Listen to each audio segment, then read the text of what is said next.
Gazprom bilen Türkmengaz arbitraj dawalaryny besletmek boýunça ulalaşdy. Russiýanyň Gazprom eksport jogapkärçiligi çäklendirilen jemgyýeti bilen Türkmenistanyň Türkmengaz döwlet konserni gaz dawalaryny arbitraj sudyny çözmek tagallalaryny besletmek boýunça 2019-njy ýylyň başynda ulalaşdylar. Bu barada Russiýanyň Interfax habar agentligi 15-nji maýda habar berdi. Gazprom 2015-nji ýylyň iýun aýynda Stokholmyň ykdysady dawalary serediýän arbitraj sudyny Türkmengazyň üstünden şikayet bilen ýüz tutup, Türkmenistanyň Russiýa satýan gazynyň bahalaryna seredilmegini sorapdy. Munyň ýa-da iýun aýynda Türkmenistanyň Neft gaz ministrligi Gazpromy Türkmen gazyna degişli tölegleri töläp bilmezlikde aýyplapdy. Ondan ozal şol ýylyň başynda Gazprom Türkmenistandan satyn alýan gazynyň ýyllyk möçberini 11 milliard kub metrden 4 milliard kub metre düşüripdi. 2019-njy ýyla çenli Russiýa Türkmenistandan ýyllyk 40-45 milliard kub metr töweregine gaz satyn alypdyr. Türkmenistan bilen onuň şol döwürlerdäki esasy energiýa müşterisi bolan Russiýanyň arasynda gaz hyzmatdaşlygy boýunça krizis 2009-njy ýylda ýüze çykdy.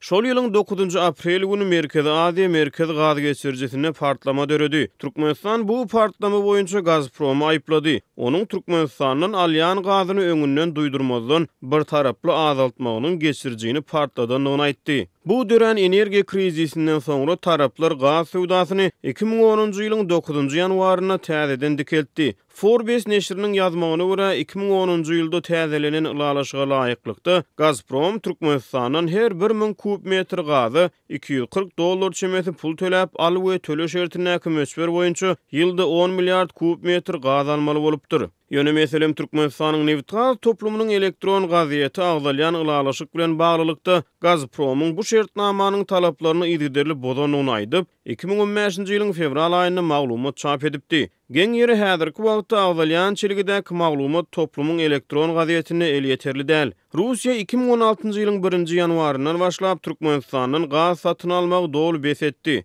Bu ädim berk valyuta çeşmedi hökmünde uglevodorod serişdelerinden gelýän girdeje güýçli garaşly bolan Türkmenistanyň ykdysadyetine epesli basyş etdi. Türkmenistan soňky 2 ýyldan gowrak wagt bäri ykdysady kynçylyklary başdan geçirip geldi. Soňky 1 ýylyň dowamynda Gazpromyň başlygy Aleksey Miller bir näçe gezek Türkmenistana sapar edip prezident Gurbanuly Berdimuhammedow bilen duşuşdy. Şu ýylyň aprel aýynda iki ýurduň arasyndaky gaz sowdasy täzeden ýola goýuldy. 15-nji aprelde çap eden beýanatynda Russiýanyň Gazprom kompaniýasy Türkmenistanyň 2019-njy ýylyň 30-njy iýunyna çenli 1 milliard 155 million kub metr gaz satyn almagy planlaşdyrýanlygyny aýtdy.